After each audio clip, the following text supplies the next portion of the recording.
después de estar hablando un poco de números, del libro de Números, donde hablamos de nuestra preexistencia, porque también en qué nos basamos para decir eso. Jesús tenía una preexistencia, y dice Efesios 2:10 que nosotros fuimos creados en Cristo Jesús de antemano, dice, para buenas obras que Él preparó. Entonces, gracias al Señor porque podemos, creemos en lo que dice el Señor en su palabra. Fuera de ahí no creemos otra cosa, es en lo que el Señor dice en su palabra. Así que después de eso vamos a retomar. Nos hemos estado introduciendo en 2 de Corintios. Fueron muchos mensajes de 1 de Corintios y casi estuvimos un año estudiando. Ahora estamos en 2 de Corintios y ese es el mensaje número 4, ¿verdad? Y 2 de Corintios tiene una introducción bien larga. De hecho es un capítulo y medio donde Pablo se introduce. Y la mayoría de los estudiosos de la Biblia dicen que o le llaman a 2 de Corintios como la autobiografía del apóstol San Pablo. Entonces queremos ver que 2 de Corintios, con esta introducción, nos estamos preparando para entender quiénes son los ministros del nuevo pacto y qué es el ministerio del nuevo pacto, es lo que nos va a estar hablando. Entonces vamos a orar y pues saludamos a uno de nuestros hermanos que están lejos de nosotros, pero las redes sociales nos han acercado. Y como decía mi esposa al inicio, pues saludamos a la iglesia en Chimalpa, a nuestro hermano Miguel Ángel Hernández González.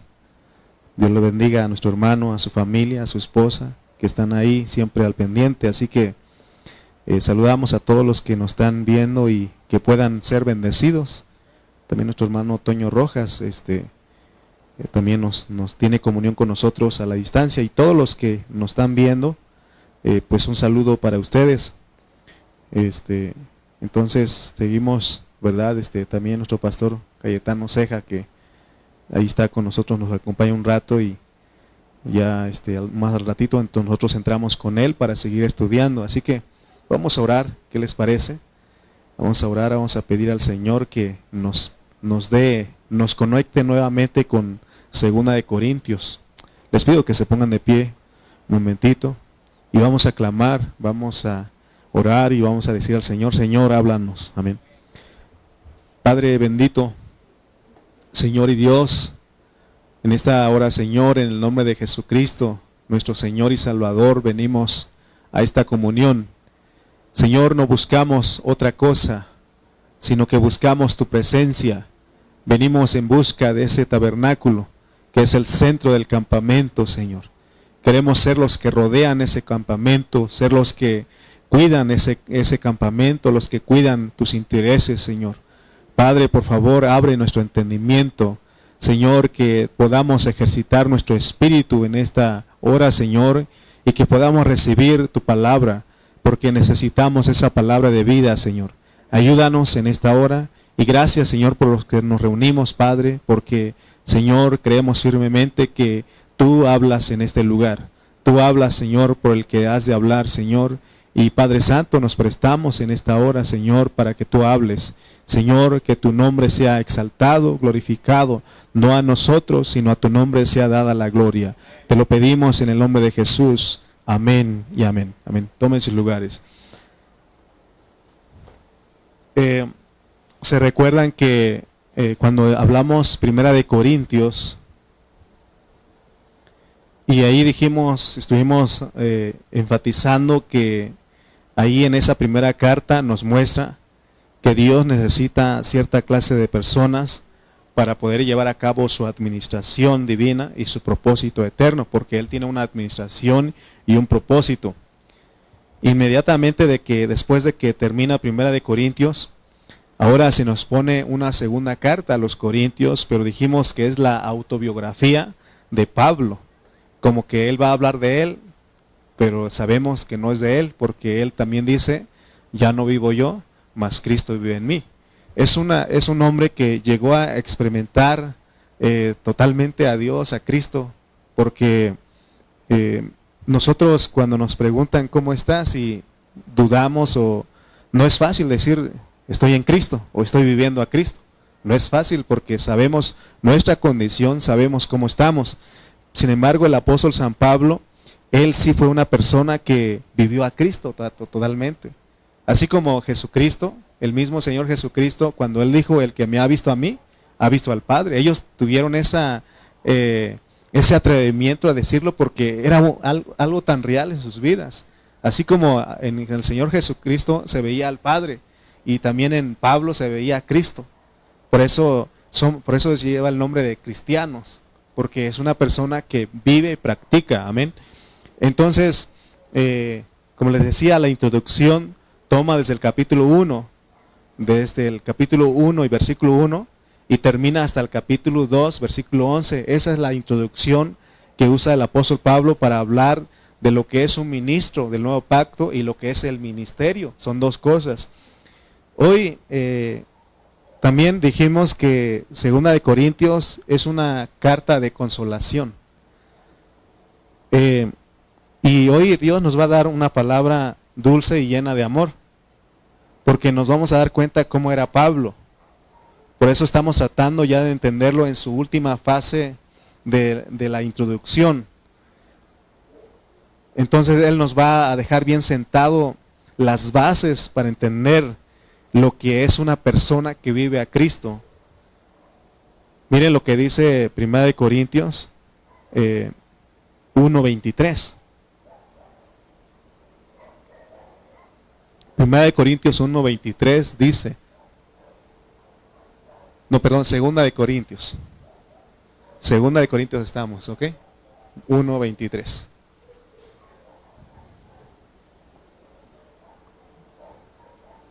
Ok, 1:23. Ok, ahí está. Dice, leamos todos. Mas yo invoco a Dios. Otra vez, como muchas ganas y fuerzas. Mas yo invoco a Dios por testigo sobre mi alma, que por ser indulgente con vosotros, no he pasado todavía a Corinto. Imagínense, hermano, o sea, estas palabras no son cualquier palabra. Mas yo invoco a Dios por testigo sobre mi alma. Mire, nosotros a veces, yo me acuerdo que mi papá una vez nos prohibió, no nos prohibió, sino que nos dijo que no dijéramos las palabras, por ejemplo, verdad de Dios, por Dios, te juro por esta, porque muchas veces lo hacemos para cubrir una mentira. ¿Verdad? ¿Se acuerdan ustedes? ¿Verdad de Dios que sí? ¿Verdad buena que sí? Y hay gente que usa esas palabras, pero muchas veces lo usa para cubrir una mentira, para justificar. Sin embargo, Pablo, él, fíjense lo que dice, mas yo invoco a Dios por testigo sobre mi alma. O sea que estas palabras son palabras, hermano, que puede decir solamente alguien que está viviendo a Cristo.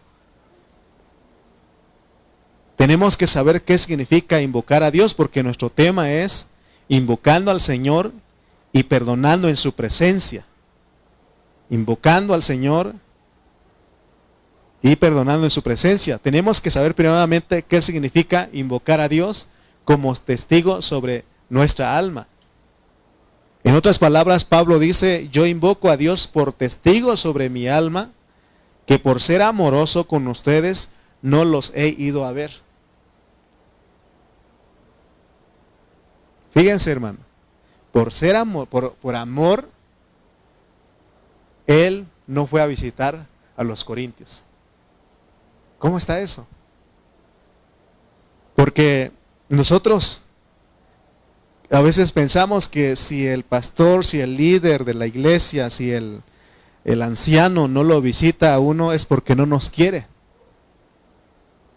No me ha visitado, no me quiere. Sin embargo, Pablo dice, por ser indulgente, por ser amoroso, no he ido a saludarlos a ustedes, no he ido a visitarlos.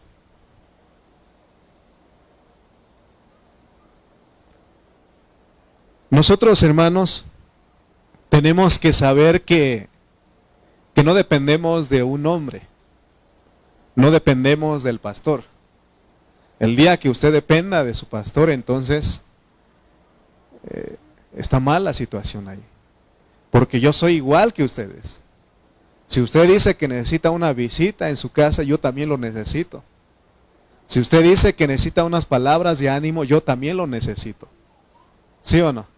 Pero a veces nosotros nos quedamos en casa y si el pastor no va, pensamos nosotros que no nos quiere. Pero Pablo dice que él no fue a Corinto por amor. ¿Cómo está eso? ¿Sabe qué? Porque nosotros podemos equivocarnos o cometer la equivocación de visitarnos en nuestra carne. Porque, ¿cómo está eso? Y Pablo no quería visitar en su carne. Yo pienso que en algún momento, cuando él se enteró de cómo vivían los corintios, yo pienso que él se enojó, se molestó. Porque en el 1 Corintios, en el 2 o en el 3, creo que en el capítulo 3, él dice, carnales, niños en Cristo. En otras palabras, inmaduros. Estaba molesto. Entonces, él no fue porque no iba a ayudarle a los corintios. Pero cuando alguien visita y es guiado por el Espíritu, esa visita es de edificación, es de bendición. Si ustedes me visitan a mí, yo me siento bien cuando lo hacen en el Espíritu. Y si yo los visito a ustedes, ustedes son fortalecidos, se gozan porque es una visita guiado por el Espíritu. Pero luego se da uno cuenta. Por ejemplo, en esas visitas, si le hablan del trabajo, de deportes, de los partidos, de política, pues ¿qué va a traer eso? Muerte. Entonces, pero si nosotros hablamos de las cosas de Dios, del Espíritu, como dice Pablo también, dice que hay pues hermanos cuando reunís, cada uno de ustedes trae salmo, trae doctrina, trae enseñanza, lengua, interpretación, hágase todo para edificación. Entonces, todos nosotros podemos visitar a nuestros hermanos, no solamente el pastor, todos podemos procurar a nuestros hermanos, pero tenemos que pedir la dirección de Dios para poder visitar a los hermanos. Creo que Pablo, no creo, sino que estoy seguro de que Pablo aprendió del Señor Jesucristo. ¿Se acuerdan ustedes cuando Lázaro se enfermó? Le dijeron, maestro, al que amas está enfermo. ¿Qué hizo él? Él no fue, porque si hubiera ido en su alma, en su carne. En ese momento que le dijeron, ¿sabes qué? Vámonos. Voy a orar por él para que se sane. Pero ¿qué hizo el Señor? Él esperó aún 4 días más. ¿Cuántos días esperó? 4 o 5 días esperó más. Y dice que después de eso fue. Amén. Entonces, nosotros tenemos que pedir la dirección de Dios para poder visitar a los hermanos. Porque si no, en vez de bendecirlos, le estaremos llevando más cargas. Entonces aquí Pablo dice que él invocó a Dios por testigo sobre su alma, que por amor a los corintios no los visitó, después de haberlos amonestado, exhortado muy duro. Él fue duro con ellos. Ya lo vimos en 1 Corintios cómo él les habló. Y fíjense, en 1 Corintios 4:6 vamos a leer cómo dijo él. Para que ustedes vean, hermano, que sí estaba molesto en 1 Corintios, pero en 2 Corintios él los consuela. Dice 1 Corintios 4:6, ¿qué queréis? No es el 4:6, ¿verdad? Ok, ¿dónde dice? Ok, busquen ustedes que son buenos, a lo mejor me equivoqué. Creo que es el 26, es el último versículo, me parece, del 4. 21, ok, 21, perdón. Déjelo corrijo aquí.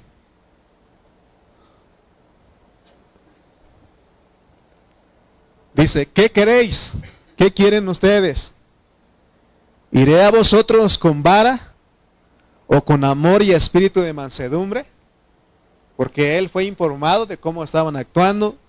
Y él dijo, ¿iré a vosotros con vara o con amor y espíritu de mansedumbre? O sea que en la primera carta él fue en el espíritu, pero con vara. Ahora, esto de la vara, de dar vara,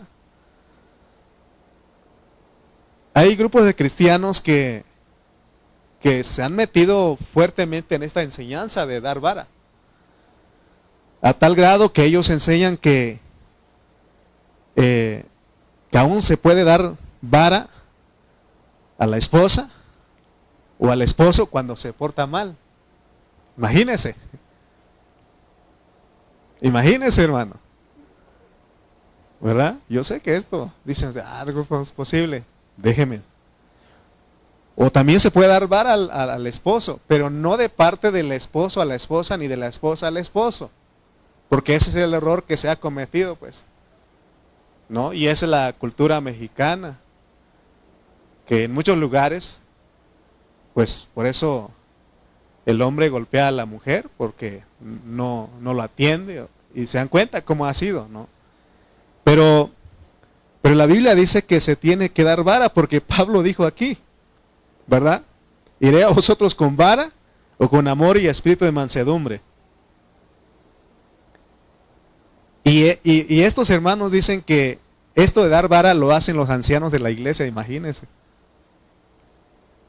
Yo estoy citando lo que dicen, no estoy enseñando, estoy citando para que no me malinterprete de que no, el hermano dijo que hay que dar vara. No. Aunque a veces merece, pero no lo hemos hecho, ¿verdad? Pero hay lugares donde sí hacen eso. Esto de dar vara lo han usado algunos pueblos en México, especialmente los pueblos indígenas. Por ejemplo, se casa la pareja, no son cristianos, pero lo usan en los pueblos indígenas. Si la esposa no está haciendo bien las cosas, entonces le informan a los papás, llegan los papás, los padrinos, todos ¿verdad? Los jefes de la tribu, y le dan vara. Y muchas veces eso ha ayudado para que esa relación mejore. Estoy hablando de allá.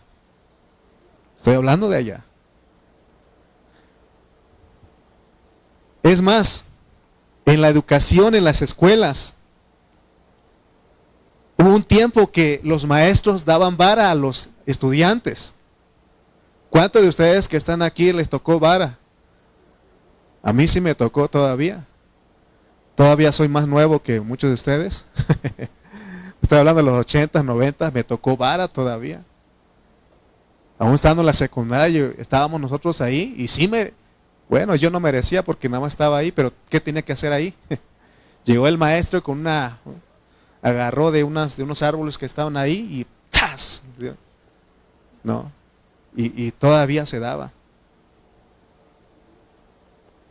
Por experiencia, ahora nosotros podemos decir que esa clase de corrección de parte de nuestros padres y de aún de los maestros fue para bien.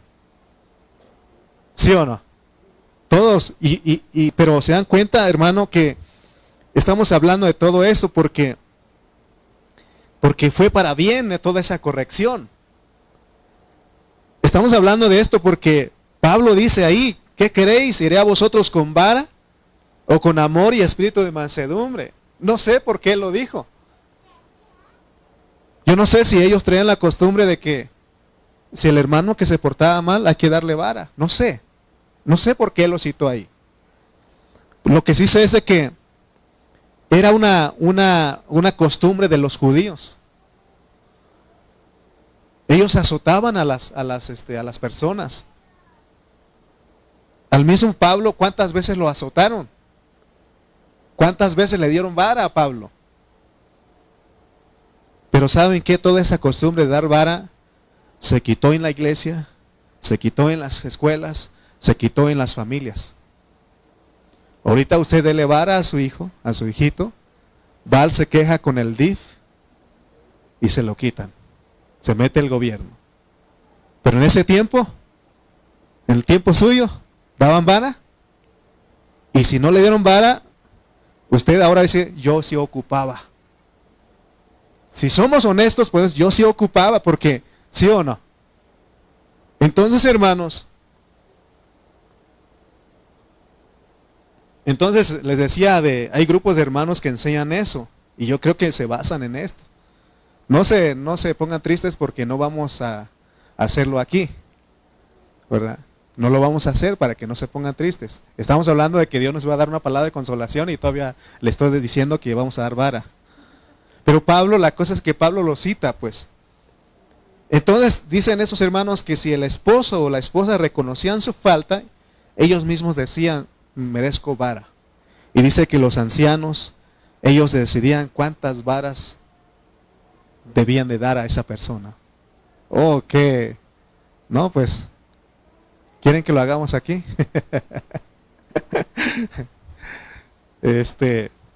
Mire lo que dice Hebreos 12:9.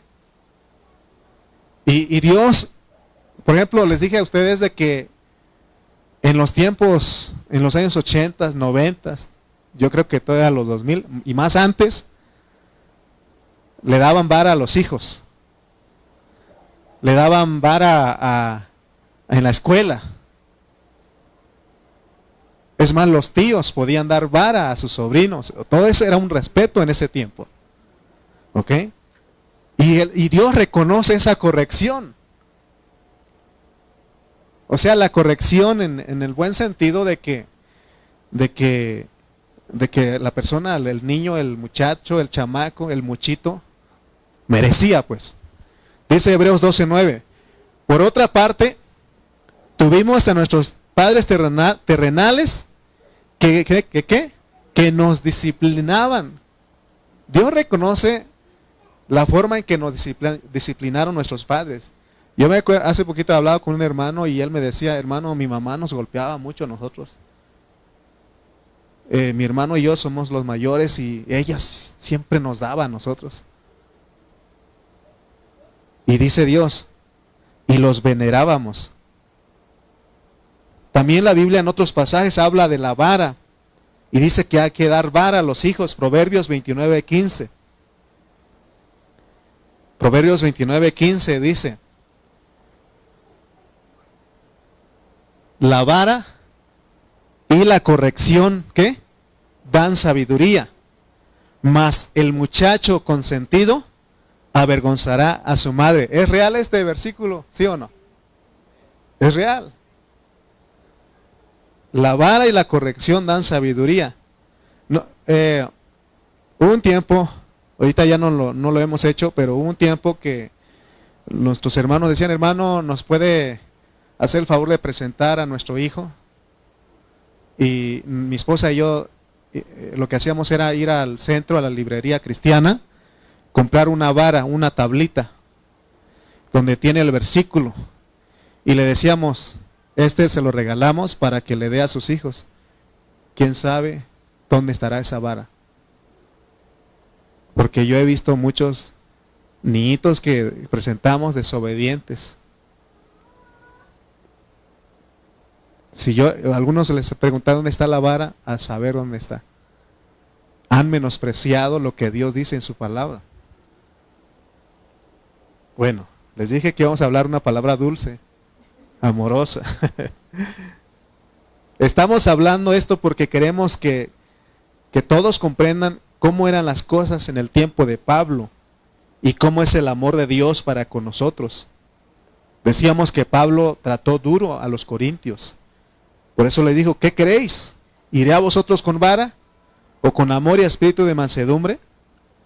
Entonces les decía que al mismo Pablo lo azotaron.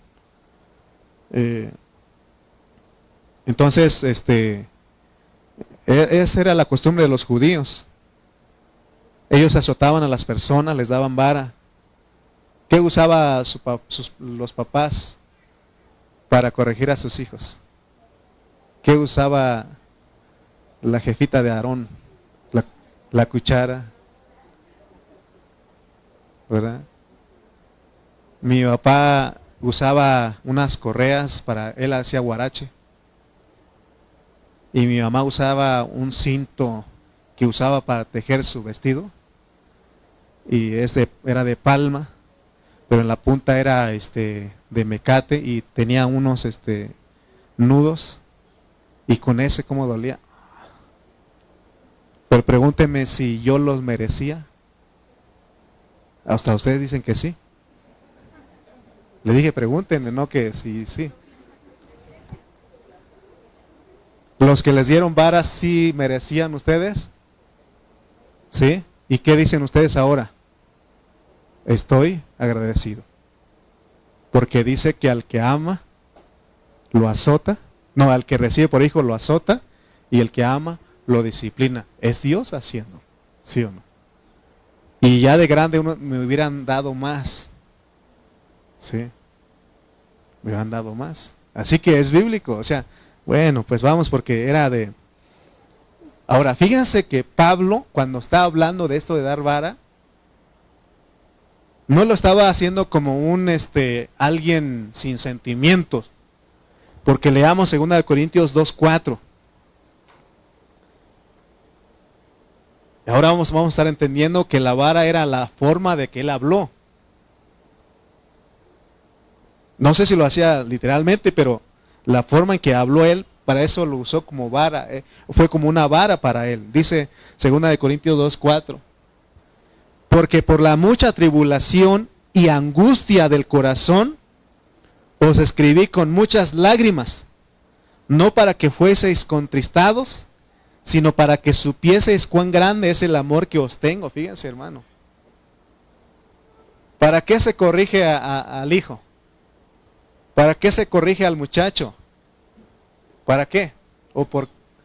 Con amor, ¿no? Por amor se corrige. Cuán grande es el amor que os tengo. Imagínense, en uno dijimos, a ese tal, entréguenlo a Satanás. ¿Se acuerdan cuando él dijo? Entonces, veamos quién era Pablo. Pues imagínense que cuando él escribió 1 Corintios, dice que él estaba llorando, él escribió llorando. ¿Se acuerdan que en otro tiempo les dije que si usted va a corregir a sus hijos, tiene que llorar con él y decir, ¿sabes qué? Me duele a mí dártelos, pero tú lo mereces, te lo ganaste.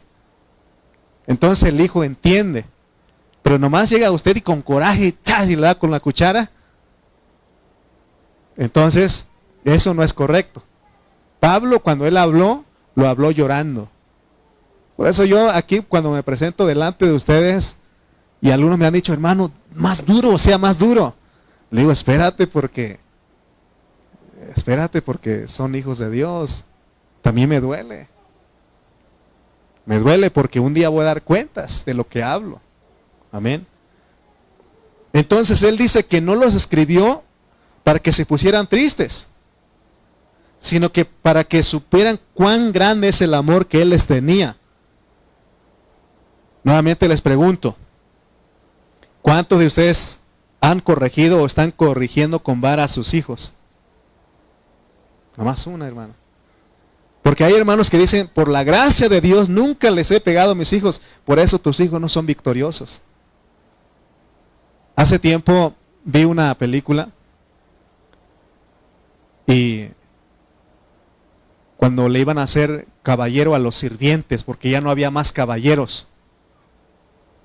O sea, caballeros, gente que iba a pelear en la guerra. Creo que la película La Cruzada se llama, ¿no? Cuando fueron en la toma de Jerusalén. Y ya no hay, ¿cómo vamos a pelear si no hay caballeros, no? Que agarren la espada y peleen. Y le dijeron a uno, ¿tú qué eres? Pues yo soy sirviente de esto, vente para acá. Y ese hombre dice, le dio una, ¿cómo dice? abofeteado, ¿cómo se llama? Bueno, lo que paz le dio. Para que te acuerdes de que aquí en adelante eres un caballero. Entonces, nosotros llevamos esa marca, ¿sí o no? Los que nos disciplinaron, sabemos que eso que nos hicieron nuestros padres fue por amor. Ahora lo entendemos. En un principio es que decíamos o pensábamos es que no me quiere, a lo mejor soy adoptado.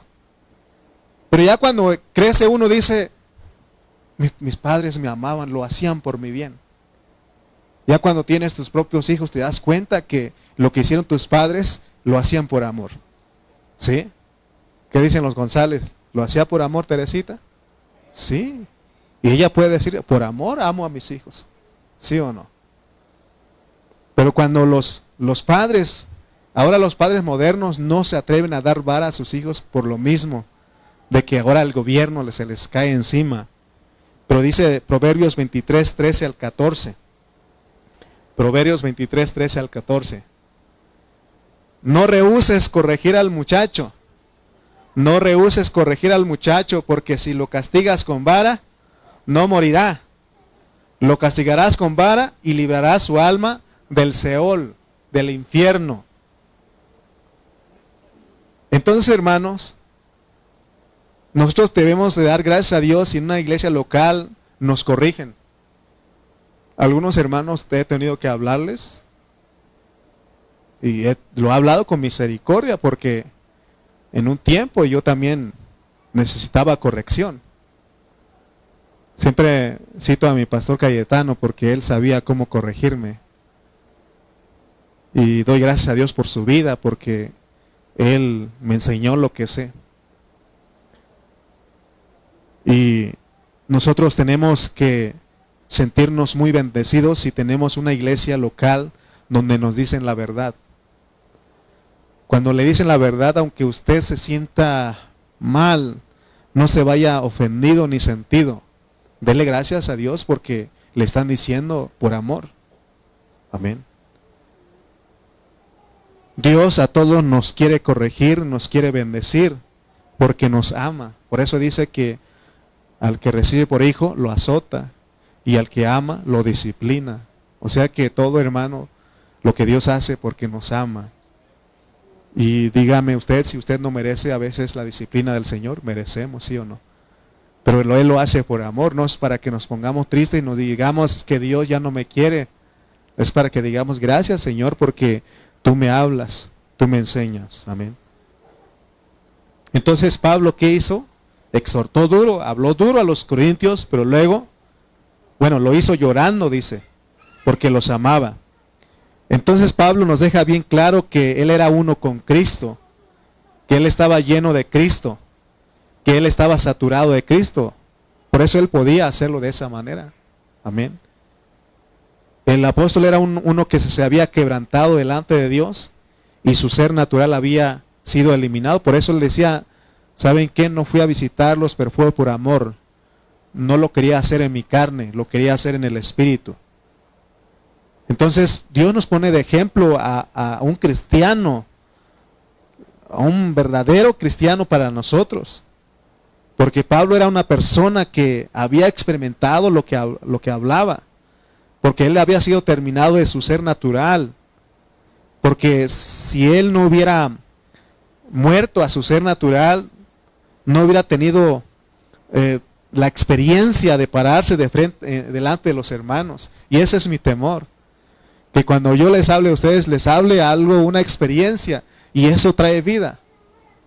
Porque no solamente es transmitir conocimiento delante de ustedes, es transmitir la experiencia con vida, hermanos. Por eso, a veces me dicen, hermano, ¿por qué no hablas? Espérate, porque yo también necesito pasar por ese filtro.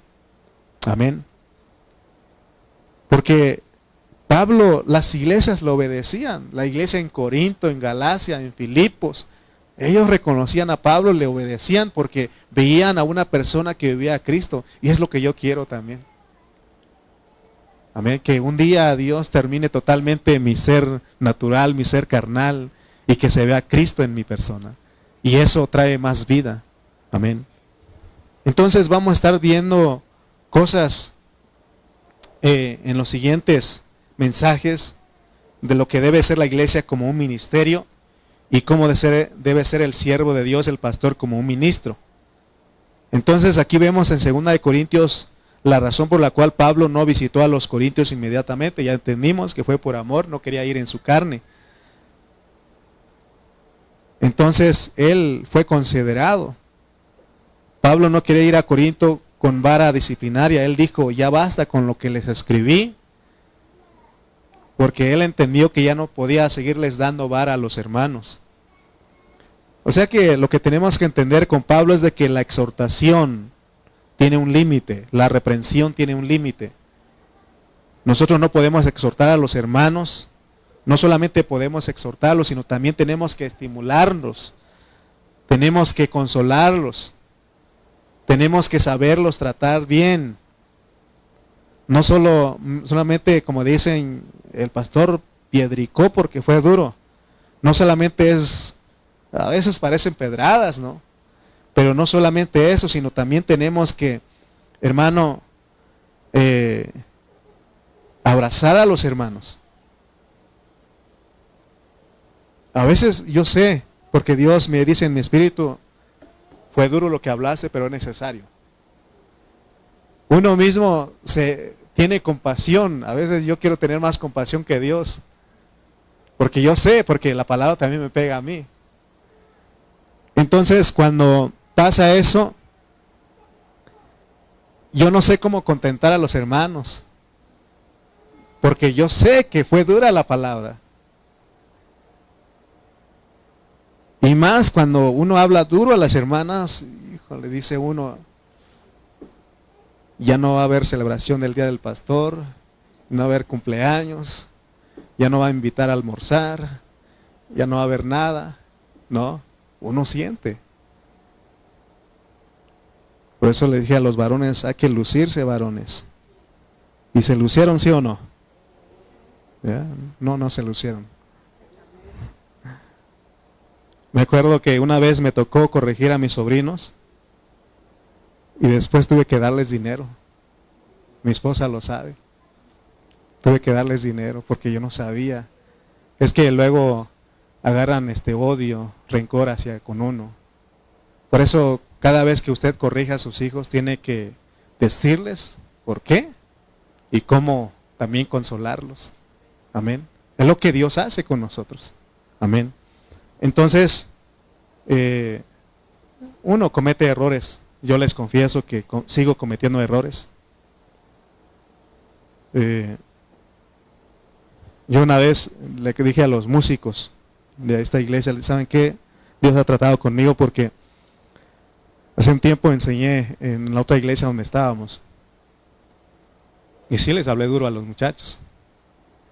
Pero ellos fueron humildes porque no dijeron nada, pero continuaron conmigo. Porque uno comete errores, pero ya después pues los invitaba a la casa y les llevaba a comer, ¿no? A veces Pacho no sabe por qué le traigo pizza a veces. Nada, lo hemos tratado bien aquí. Pero uno comete errores, pero no solamente los mensajes deben ser duros todo el tiempo, deben ser dulces, amorosos. Pero también debemos tener carácter. El apóstol Pablo tenía carácter para regañar a los hermanos, pero también tenía carácter para abrazarlos y decirles que los quería mucho. El carácter de Cristo era capaz de sacar a los que estaban vendiendo en el templo, ¿verdad? A los que vendían palomas, cambistas en el templo. Y él en su enojo dice que volteó las mesas. Pero él tenía la carácter de decir a las personas, venid a mí, todos los que estáis cargados y cansados, que yo os haré descansar. Disculpen por lo que voy a decir, pero que no nos vean como un tronchatoro, ¿verdad? Y es lo que yo quiero, seguir el ejemplo del Señor Jesucristo. Todos debemos de seguirlo. Que no lo vean a uno así, sino que vean que pueden platicar con uno. Que los niños puedan acercarle a usted. Que los jóvenes, los adolescentes, todo el mundo pueda acercarse a usted. Y últimamente ya no lo han hecho, pero cuando estábamos en Prados, ahí en ese lugar, me acuerdo que un día se pusieron una fila de puros niños para pedir oración, para platicar conmigo y para pedir oración. Se dan cuenta que la mayoría de las personas que piden oración son la gente mayor adulta, y no es común que los niños vengan a pedir oración. Ese momento me gustó a mí. Creo que una de ellas era Fer, estaba chiquita. Y estaba un grupito de niños formados para pedir oración por mí. Una de las que sí me acuerdo bien es Romina, la hija de nuestra hermana Mari Alcántara. Ahí estaba en la fila. No me acuerdo si Rodrigo estaba ahí. Kevin, creo, todos esos niñitos estaban ahí. Eran como unos 5 o 6 niñitos en fila pidiendo oración. Y eso es bonito. Amén. Entonces, hermanos, tenemos que entender a Pablo, pues, porque cuando él dice que pone a Dios de testigo en todo esto. Entonces él dice en el 1:23, mas yo invoco a Dios por testigo sobre mi alma. ¿Qué es invocar a Dios como testigo?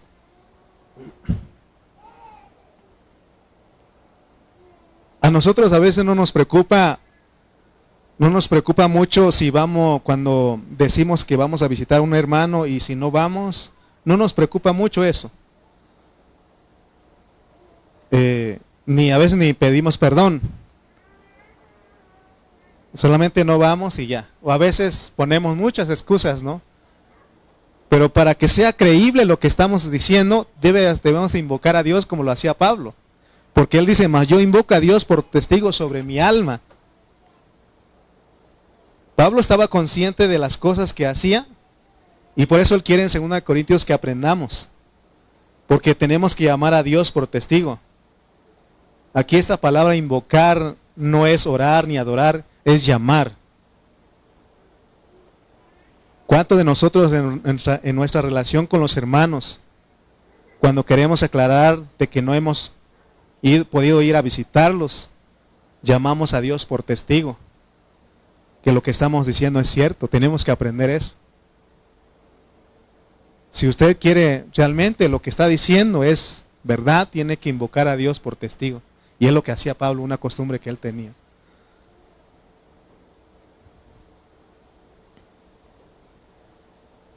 Por ejemplo, si decimos a un hermano, yo te amo. Porque muchas veces podemos decir de labios para afuera, de dientes para afuera.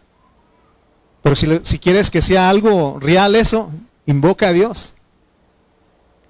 Dios sabe. O puedes decir como Pablo aquí, vamos a invocar a Dios, invoco a Dios por testigo, llamo a Dios por testigo de que te amo. Y mi amor es genuino. Se puede hacer porque Pablo lo hacía. Amén.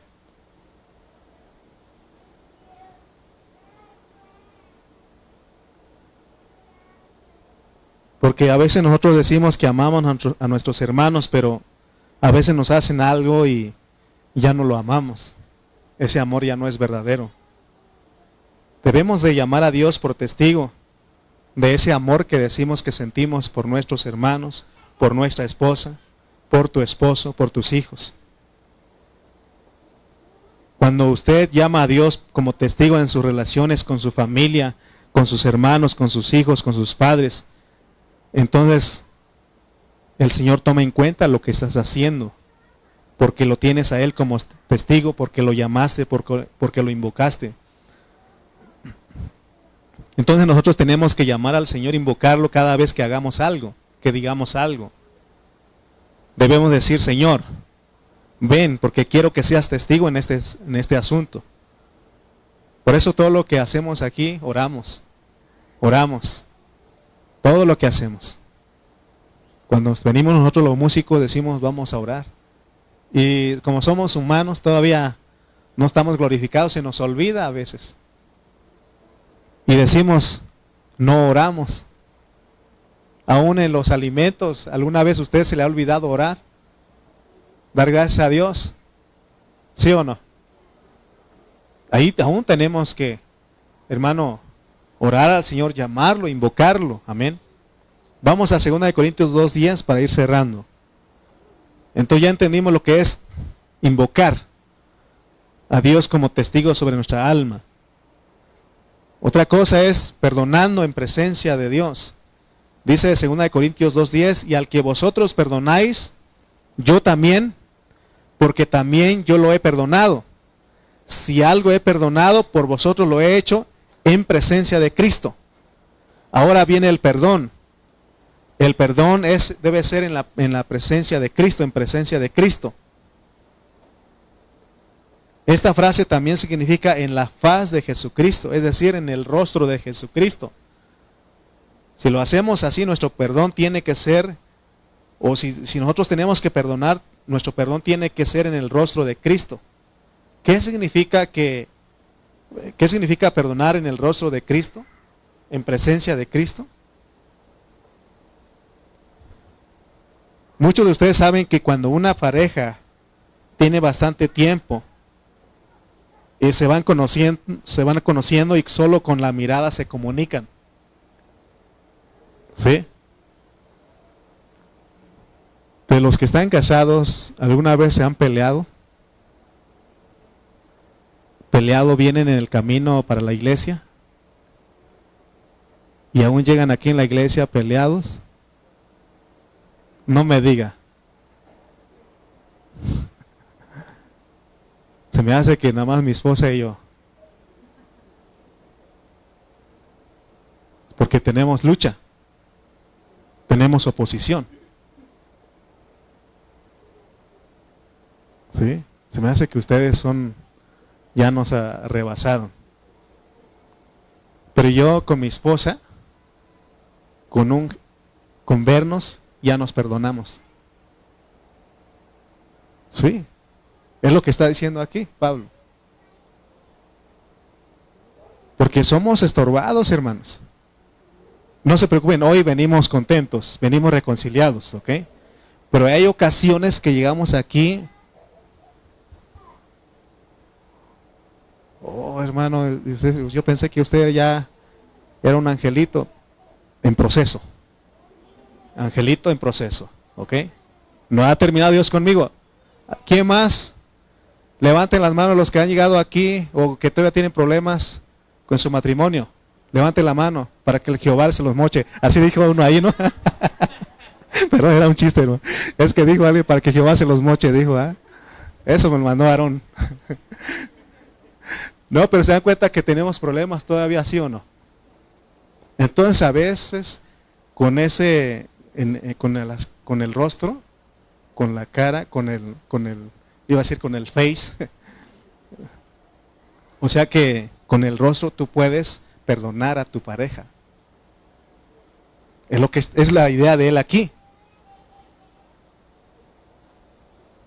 En el rostro de Jesucristo nosotros tenemos que perdonar. O sea, eso es lo que decimos que perdonamos, tiene que ser en presencia de Cristo, porque somos uno con Él.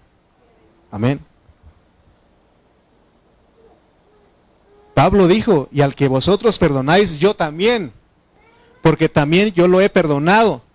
Si algo he perdonado, por vosotros lo he hecho en presencia de Cristo. O sea que Él siempre se hacía uno con Cristo. Amén. Entonces, para perdonar nosotros a nuestros hermanos, para nosotros poder perdonar a nuestros familiares, para poder perdonar a nuestro cónyuge, tenemos que ver el rostro de Cristo. ¿Qué dice Él? Pablo dice que como él era uno con Cristo, Él es uno con Cristo, cuando tiene que perdonar a alguien le pregunta a Cristo. Oigan bien, por ejemplo, cuando tu pareja te dice, ¿me perdonas? ¿A quién tienes que ver? ¿El rostro de quién tienes que ver? ¿A quién? A Cristo. ¿Y qué crees que te va a decir Cristo? No lo perdones, que sufra más. Dura más tiempo enojado para que lo hagas sufrir. ¿Tú crees que Cristo te va a decir eso? ¿Qué crees que te va a decir Cristo? Perdónalo. Perdónalo como yo te perdoné a ti. ¿Sí o no? Si tú le dices a Cristo, Cristo, yo perdono, ¿puedo perdonar a mi esposa? ¿Quieres que perdone a mi esposa? ¿Quieres que perdone a mi esposo? ¿Quieres que perdone a mi hermano que me ofendió? Y Cristo te va a decir si lo perdonas, sí o no. El asunto es de que Él nunca te va a decir que no lo perdones. Él siempre te va a decir, perdónalo, perdónalo, perdónalo. Amén. Porque siempre tenemos a Cristo con nosotros. Entonces, Pablo nos enseña aquí en 2 Corintios que nosotros los cristianos debemos de perdonar siempre viendo el rostro de Cristo. Porque Él va contigo. Voltéalo a ver. No sé, para donde quieras, Él está. De hecho, lo tienes acá. Y dile, Cristo, mi hermano merece mi perdón. ¿Qué cree usted que Él le va a decir? Sí. Porque todo en Él es en el sí y en el amén. Ahora, a veces pasa entre nosotros, ¿me perdonas, hermano? ¿Me perdonas, mi amor? ¿Me perdonas, mi cielo? Y a veces la respuesta es no. O sí, ya te perdoné. O no tengo nada que perdonarte. Entonces, tú perdonaste o tú estás viendo el rostro del chamuco. Porque Él es el único que te va a decir que no tienes que perdonar. Amén. Pero si Cristo te dice que perdones a todos, tú tienes que perdonar y amarlos. Todos tenemos que perdonar en la presencia de Cristo. Pero a veces las parejas no se perdonan en la presencia de Cristo, porque luego se acuerdan de las cosas, vuelven a sacarlos otra vez, o más bien volvemos a sacarlos otra vez.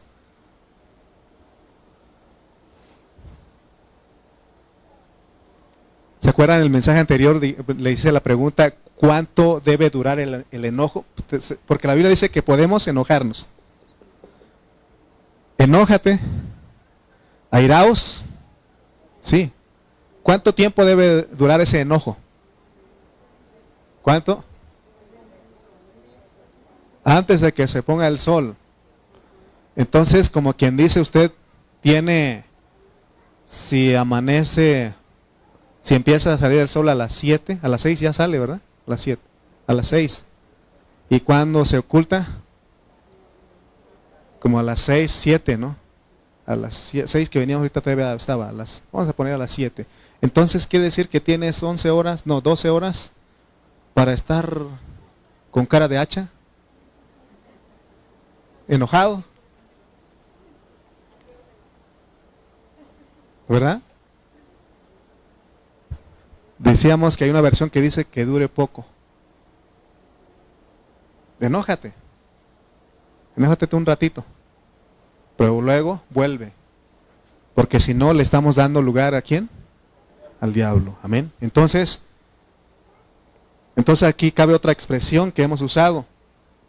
Si dices que has perdonado, avísale a tu cara. ¿Sí? Sí, ya te perdoné y sigues serio, sigues enojado. ¿Sí? Mi esposa me lo ha dicho.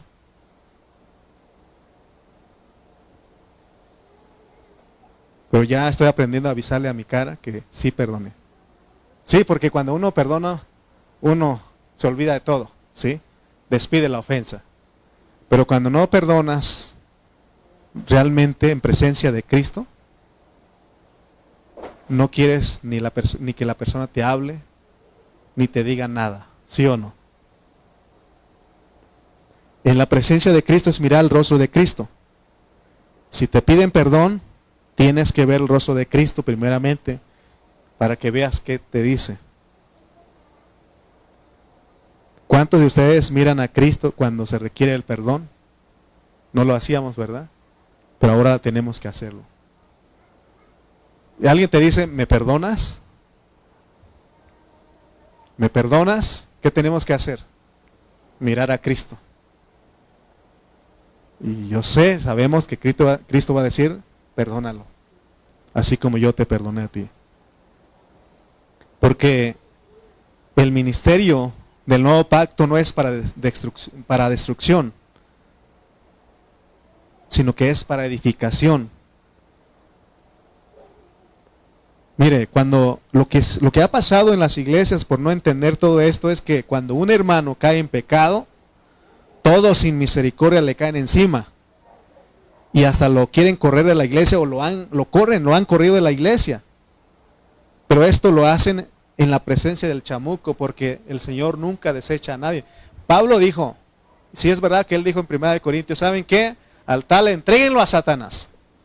Sáquenlo de ahí. Pero ya en 2 Corintios, ¿saben qué? Restáurenlo. Ayúdenlo. Amén. Porque por un momento, esa es la justicia de Dios. La justicia de Dios condena, pero es dual. La justicia de Dios también provee perdón, provee misericordia, hay amor ahí. Amén. En la presencia de Cristo hay amor, hay misericordia, hay mansedumbre. Pablo lo dijo en Gálatas 6:1. Gálatas 6:1, Pablo dijo, hermanos, si alguno fuere sorprendido en alguna falta, vosotros que sois espirituales, restauradle con espíritu de mansedumbre, considerándote a ti mismo, no sea que tú también seas tentado. ¿Se dan cuenta por qué tenemos que, hermano, perdonar a los hermanos y ayudarlos a que sean restaurados? ¿Se acuerdan que les decía al iniciar que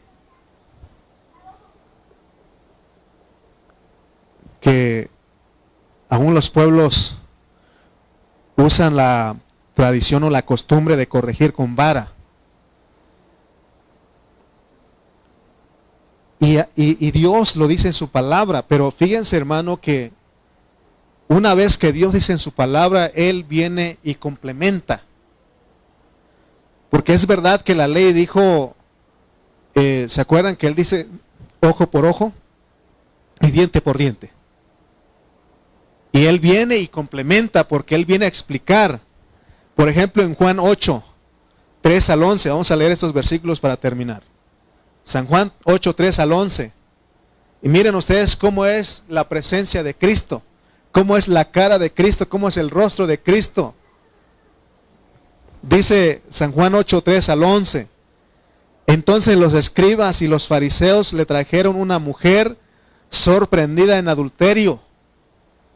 Entonces los escribas y los fariseos le trajeron una mujer sorprendida en adulterio y poniéndola en medio le dijeron, Maestro, esta mujer ha sido sorprendida en el acto mismo de adulterio y en tu cara, en tu rostro, en la ley, nos mandó Moisés a apedrear a tales mujeres. ¿Tú pues qué dices? Mas esto decían tentándole para poder acusarle. Pero Jesús, inclinado hacia el suelo, escribía en tierra con el dedo. Y como insistieron en preguntarle, se enderezó y les dijo, el que de vosotros esté sin pecado sea el primero en arrojar la piedra contra ella. E inclinándose de nuevo hacia el suelo, siguió escribiendo en la tierra.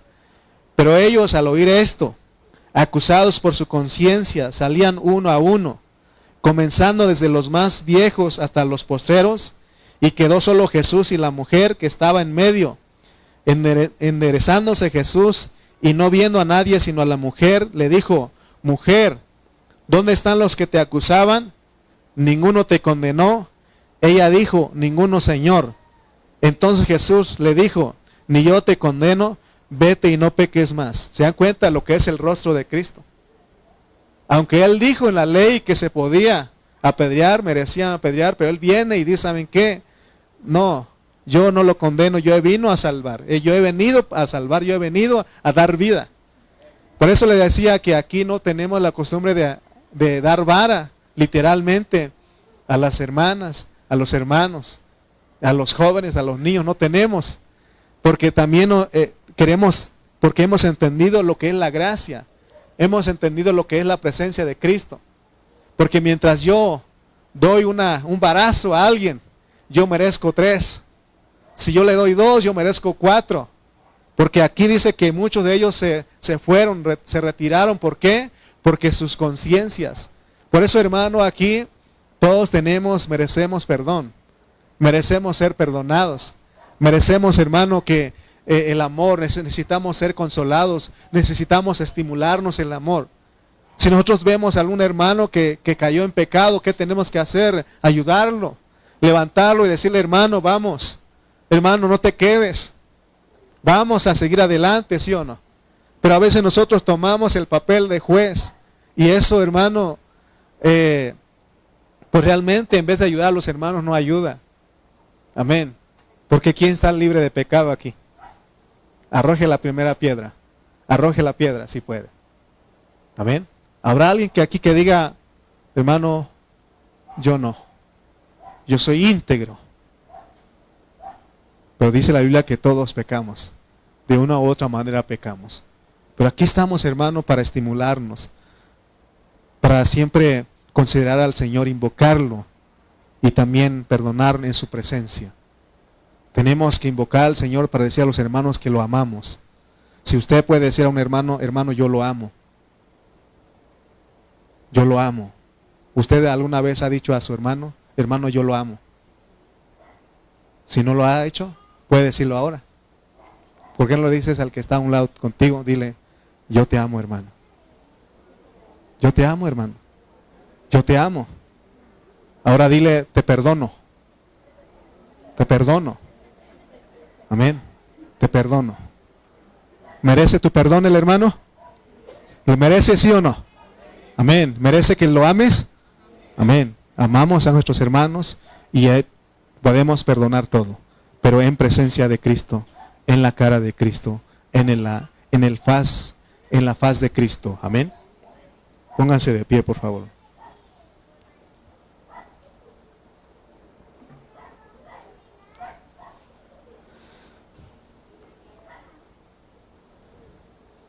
Todos estamos luchando.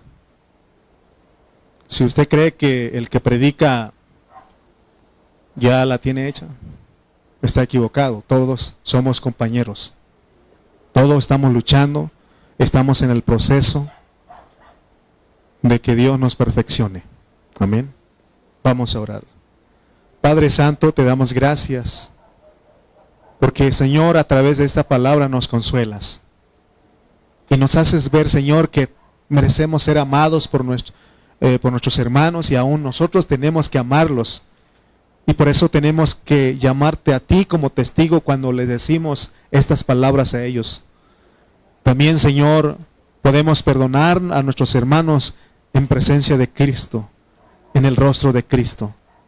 Señor, ayúdanos, Señor, a que no se nos olviden estas palabras, para que podamos vivir la vida de la iglesia, Señor, porque, Padre Santo, tenemos lucha, Señor, hay oposición, y a veces, Señor, el enemigo quiere tomar ventaja, pero tú dices: airaos, pero no pequéis, no se ponga el sol sobre vuestro enojo, ni deis lugar al diablo. Señor, por eso en esta hora, Señor, tú eres el que nos capacitas para perdonar. En nuestro ser natural no podemos, perdonar ni amar a nuestros hermanos, pero en Cristo sí podemos amar y podemos perdonar. Gracias por tu palabra en esta hora. Gracias porque, Señor, podemos venir delante de ti y decir que amamos a tu iglesia, amamos a nuestros hermanos, amamos a nuestros niños, a nuestros jóvenes, a nuestros adolescentes, Señor, a nuestros ancianitos de esta iglesia, a todos los adultos los amamos, Señor. Padre, porque tú eres el que amas a todos. Señor, gracias por esta noche, Señor. Guárdanos, Señor, y que podamos regresar a casa, Señor, porque, Señor, tú nos has consolado. Tú nos has estimulado con tu palabra en esta hora, que podemos seguir adelante, que podemos ser perdonados. No hay nada que se pueda, que no tenga perdón. Todo tiene perdón por la sangre de Cristo. Todo tiene perdón porque Cristo fue el que perdonó primero. Gracias, Señor, gracias por lo que nos hablas. en el nombre de Cristo Jesús. Amén y amén. Amén.